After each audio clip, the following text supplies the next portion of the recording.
আজ আমি বানিয়ে দেখাবো ঘুগনি। তার জন্য মটরটাকে আমি কাল রাতের থেকে ভিজিয়ে আজ প্রেসারে নুন দিয়ে অল্প একটু হলুদ দিয়ে সিদ্ধ করে নিয়েছি। অপর দিকে কড়াতে তেল দেব, তেল দিয়েছি। এবার দেবো একটা তেজপাতা,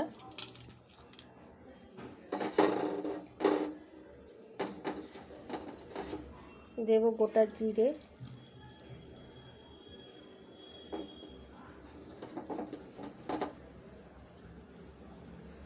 দেবো একটা শুকনো লঙ্কা। ফোড়নটা ভাজা হালকা গরম উঠলে, গন্ধ উঠলে এবার দেবো কুচনো করে রাখা পেঁয়াজ, আদা রসুনের গ্রেট, টমেটো আর কাঁচা লঙ্কা। প্রথমে আমি এখানে দিলাম পেঁয়াজ আর কাঁচা লঙ্কা। পেঁয়াজটাকে একটু লাল লাল করে ভাজবো।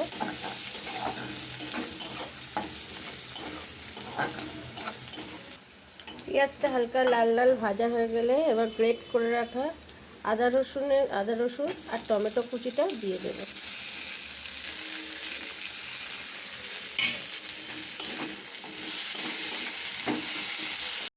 এবার আমি এতে অল্প একটু নুন দিচ্ছি, কারণ যেহেতু আমি নুন দিয়ে মটরটা সিদ্ধ করেছি, তাই অল্প করে নুনটা দিলাম, পরে লাগলে দেবো।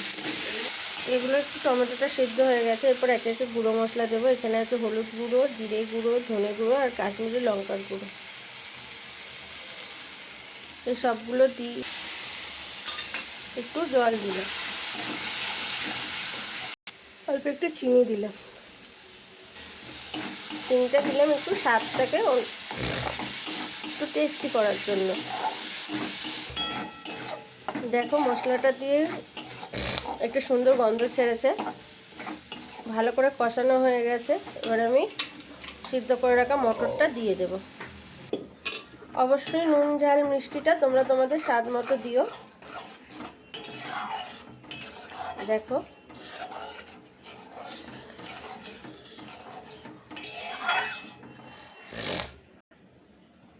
এবার ফোটা অবধি অপেক্ষা করব।